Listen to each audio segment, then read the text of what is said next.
Hello and welcome to Inside Cottonwood. I'm your host and City Manager, Doug Bartosh. And we're here today with our Development Services Manager, Morgan Scott, and our City Engineer, Robert Winnicky. And we're going to talk a little road projects, and probably the biggest one we have going on right now is Mingus Avenue. And I want to give you an update on that and also give you an opportunity to provide us some input on the design. Let's start first, because we've had a lot of work going on Mingus with the first half. And obviously we know in previous shows we've talked about how the project, like 12th Street, is broken down into two halves. The first half from, actually this has been broken down into three sections. It was really 89A to Willard. Now we're doing Willard to about 8th Street, and then 8th Street down to Main. Right.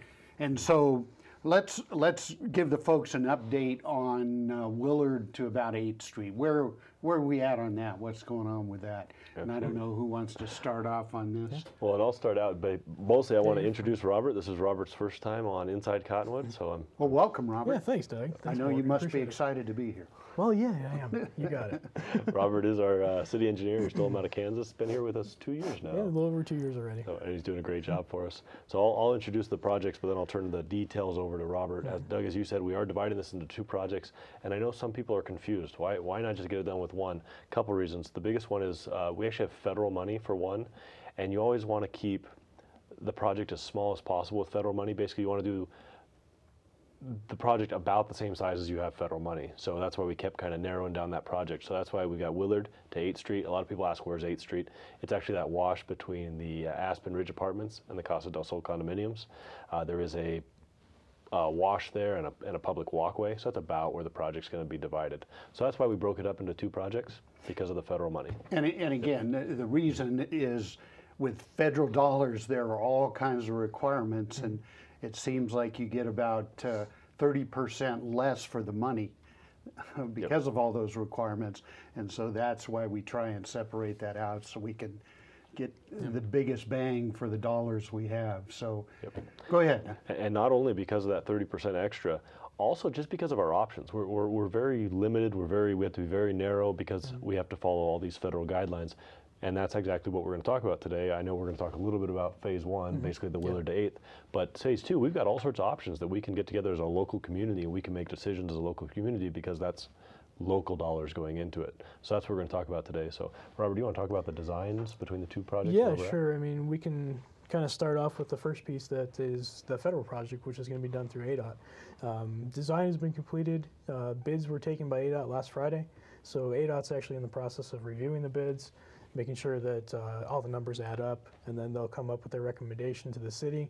The city will have to give their concurrence that we agree with that, and then from there it'll go to the State Transportation Board for acceptance, and then move on to contracts and completion for construction. So at this point we're probably another month and a half away from actually trying to see some construction at the earliest.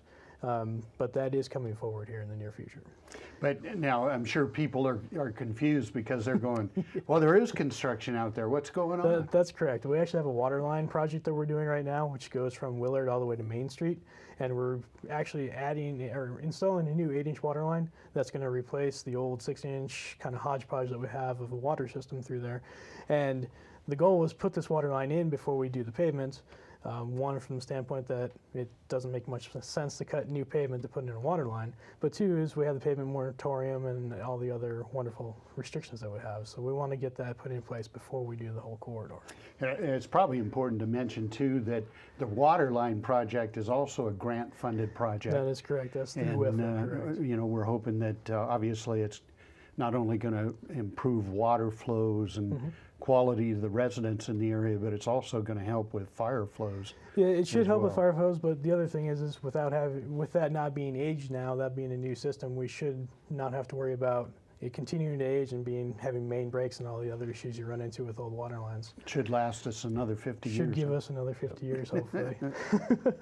So anyway, that's what people are seeing, is they're seeing this water line Right. go in, and the that other- is part of the Correct. project overall, but it's kind of a separately funded project. that we Exactly, need and to then do. we've also seen some utility relocations from APS, CenturyLink, and Cable One as well. That had some work that they had to do on 6th Street to go ahead and dip their lines for the future roadway, actually get them outside of the roadway a little bit. So there's been some other work going on at the same time, and those relocations had to occur before ADOT would even let the project for bids. So that's why that got done even earlier. Okay. So. And so again, why is it that in that particular area of the project does ADOT manage the Because there's federal funding tied to the project, FHWA has not, or the state, I'm not sure which of the parties, hasn't authorized the city to administer a federal contract. Okay. So ADOT is the one in the state that's authorized to do that for roadway projects. So they maintain control of the project from that standpoint. So.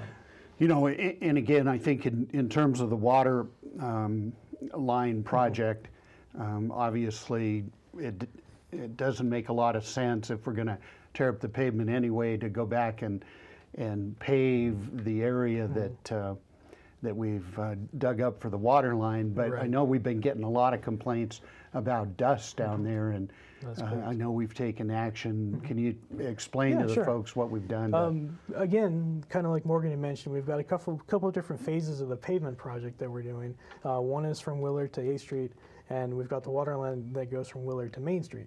Well, you've got kind of an unnatural ending point there for the two projects. So because we knew that there was the ADOT project coming pretty close on the tails of this waterline project, we wanted to minimize the cost that we had to do and throw away with regards to restoring the pavement from Willard to 8th Street.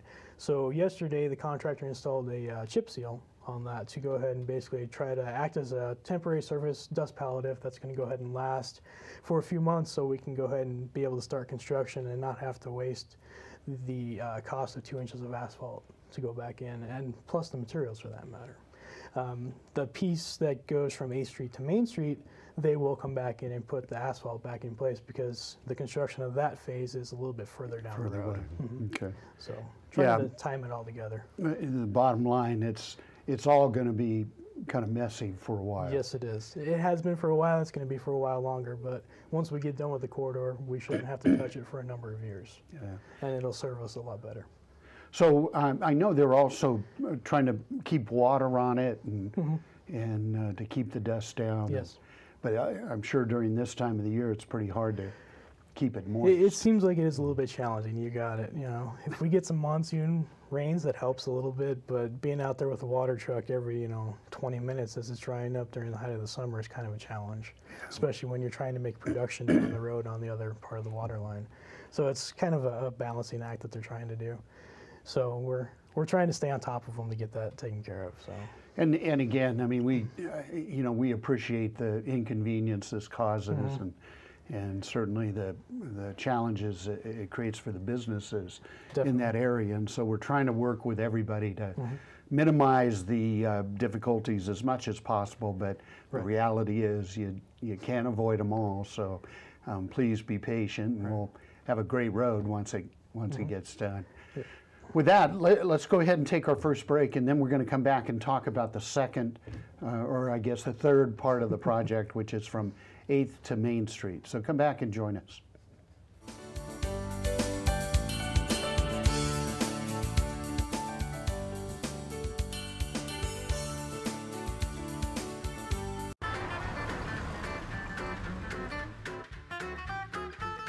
You're gonna take good care of him, right? Oh, like he was my own dog. Trust me. That's good. Not my baby! Sorry. You don't want your groomer distracted. No one wants you distracted behind the wheel. It only takes 1 second to change your life forever. Distracted driving involves anything that takes your focus off the road. Stand with me. Be drug-free. Stand with me. Be drug-free. To make a difference, we must stand together. Stand with me. Be drug-free. Supporting our families and listening to our teens. Stand with me. Be drug-free. Stand with me. Be drug-free. We are all one. No one is immune. Stand with me. Be drug-free. Let's stand together for a healthier community. Stand with me. Be drug free.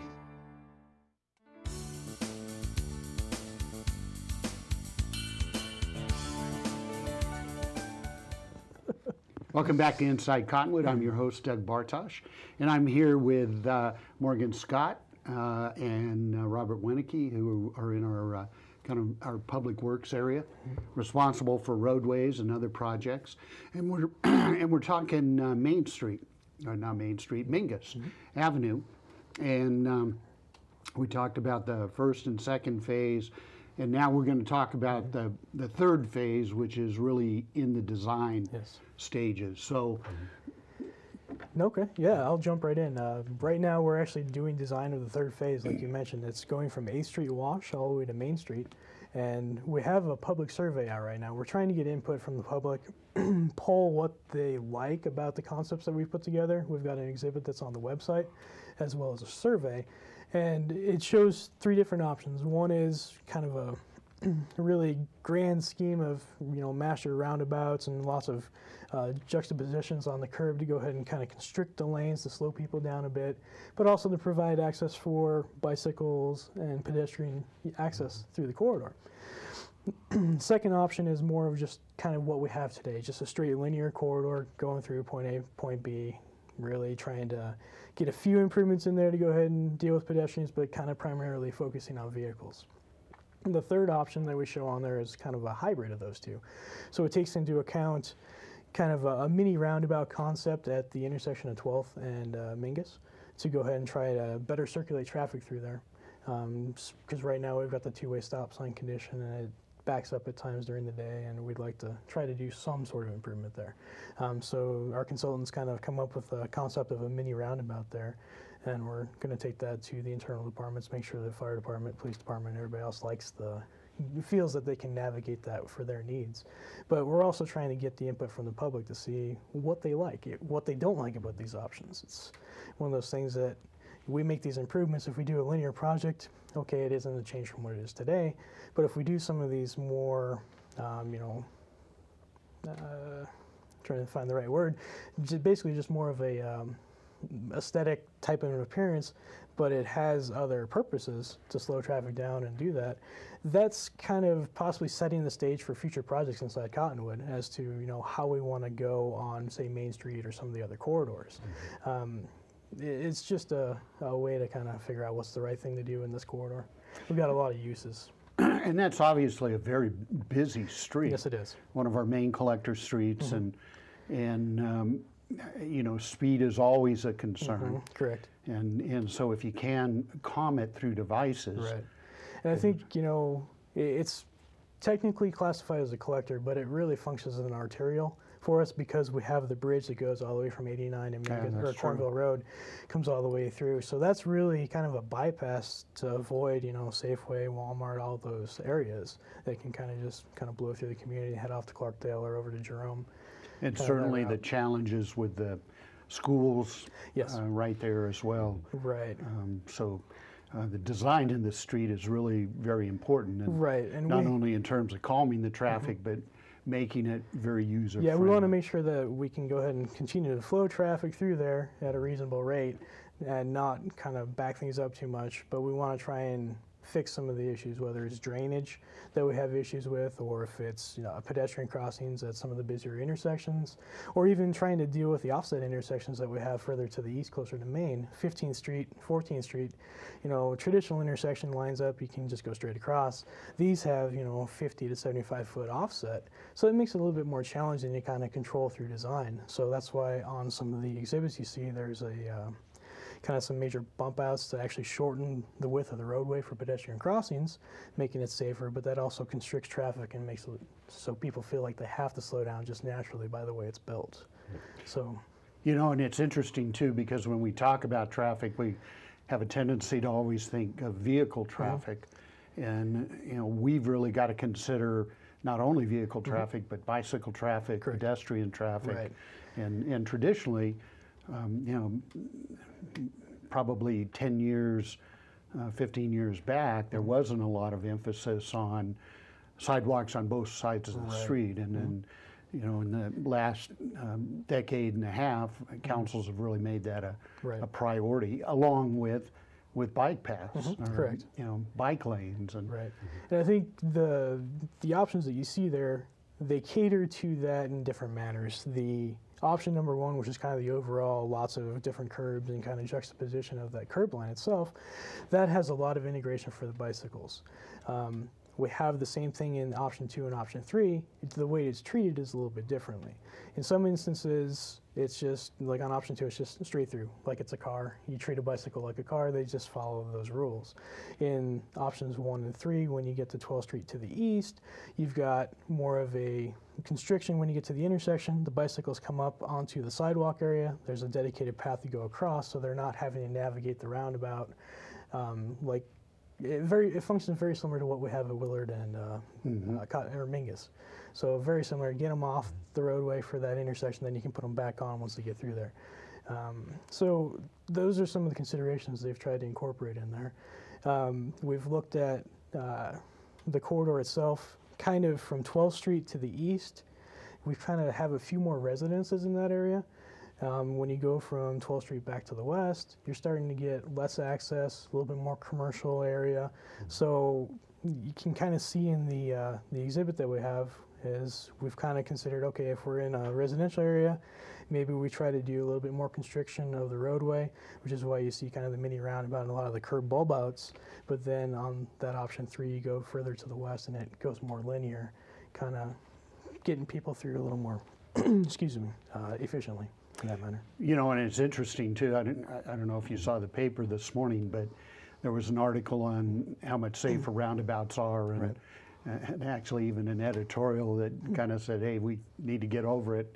You know, roundabouts work, and probably a good example of that is Mingus and Willard, definitely, which has been a great success, and we're probably going to regret not putting one in at 6th and Mingus, but you know, maybe sometime in the future. But these mini roundabouts seem like a good solution because roundabouts can be pretty expensive. They can be expensive, especially when you have to acquire right away, and that's always one of the biggest costs for them. Drainage is another issue to be able to convey through them because it is a little bit more of a challenge. You got a high point in the center, and you're trying to get everything to go off to the sides and convey down the roadway, so that becomes a challenge as well. So. I think the mini that we've kind of got the conceptual details of shows a feasible way to be able to make it work. It still achieves the goal of slowing people down, keeping traffic free flowing, and making people observant that they have to yield to the traffic in the roundabout. But it does eliminate that stop condition, which allows people to continue moving through the corridor, making it a little more efficient. Yeah, because I was surprised to see the number of accidents we've had at 12th and Mingus. Nothing real serious as I recall, but certainly any accident is always preventable through different means, including design. Right, and you know, if we can go to a roundabout which makes everything, takes it from a right angle collision to either a side swipe or a front end, or a front rear end type of a deal, at slower speeds is a lot safer, less damage to vehicles as well as less damage to the occupants. You know.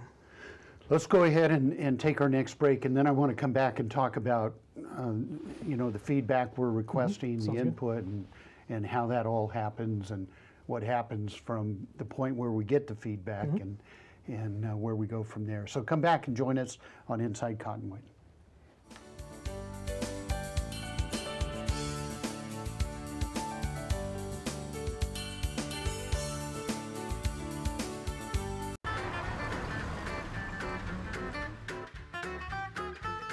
You're going to take good care of him, right? Oh, like he was my own dog. Trust me. Oh, that's good. Not my baby! Sorry.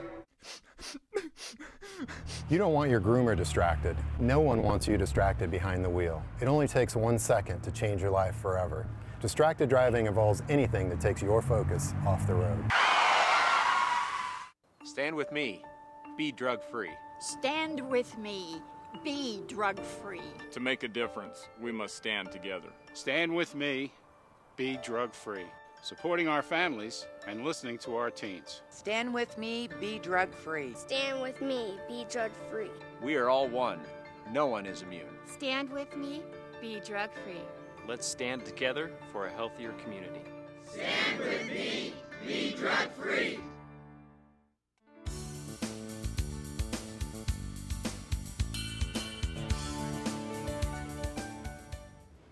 Welcome back to Inside Cottonwood. I'm your host, Doug Bartosh.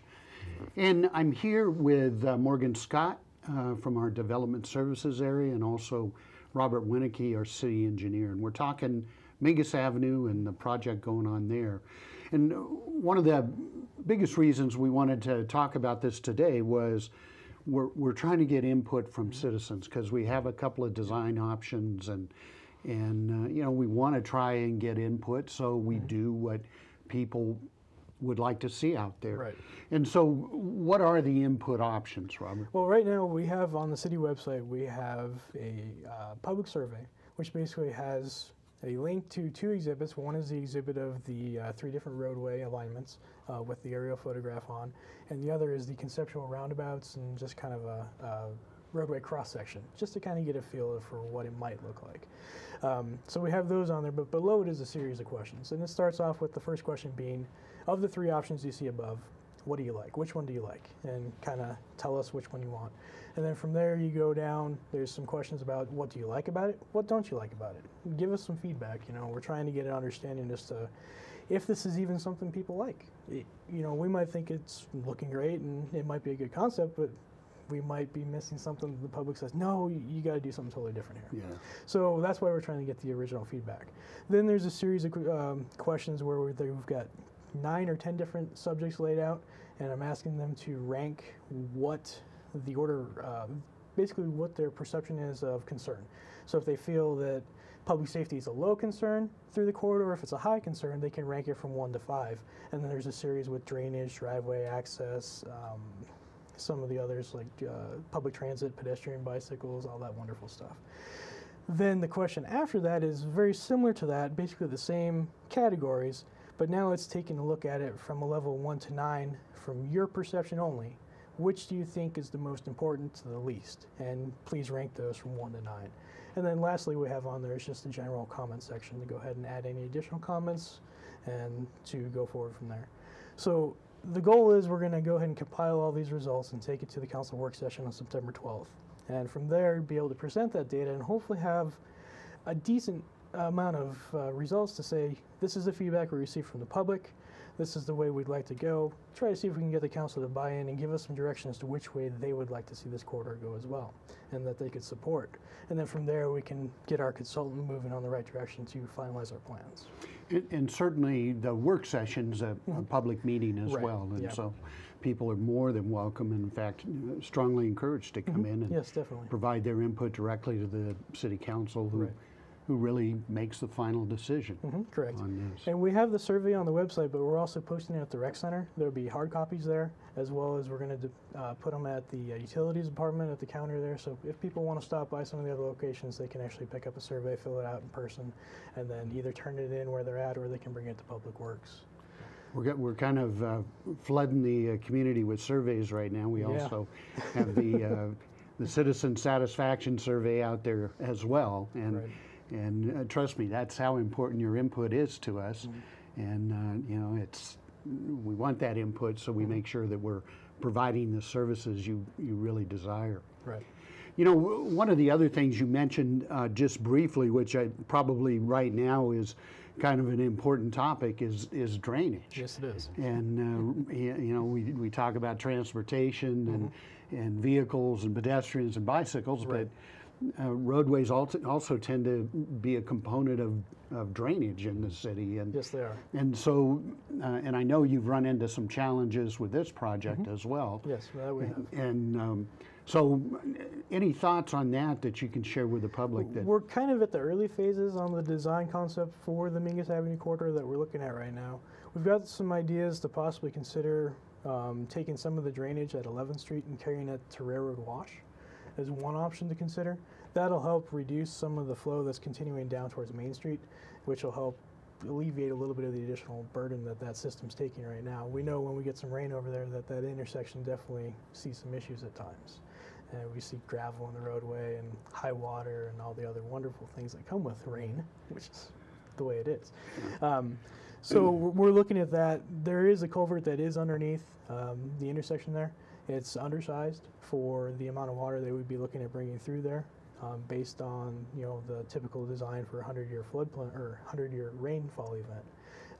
So we have to look at some future improvements down the road, but in the meantime, we're trying to look at some other considerations to be able to mitigate some of that a little bit more so. Yeah, and again, I think that's an important issue, and why it is important to get professional engineers to design these roadways and floodways and those kind of things to really make it work. Some of it that comes into it is the characteristic of the roadway itself.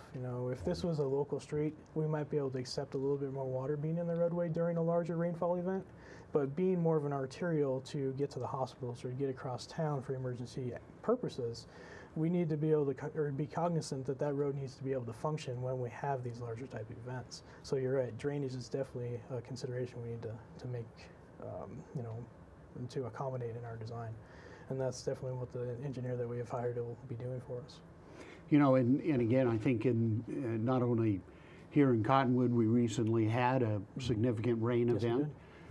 Which is not unusual during our summer months, which is surprising for a lot of people. They figure all the rain comes in the winter, but when you're in Arizona, a lot of it comes during the summer. In fact, probably most of it. And so, and also with the events going on in Texas right now, there's only so much you can do in terms of flood control and flood preparation. I mean, you get something like the hurricane they got down there and 50 inches of rain. It's pretty hard to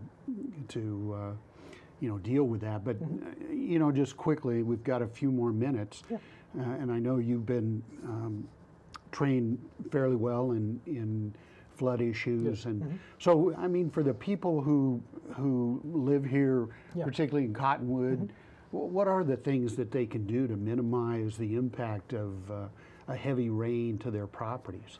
One is, if you have a culvert at your driveway or even across the back of your yard somewhere, to make sure that you're keeping those cleaned out.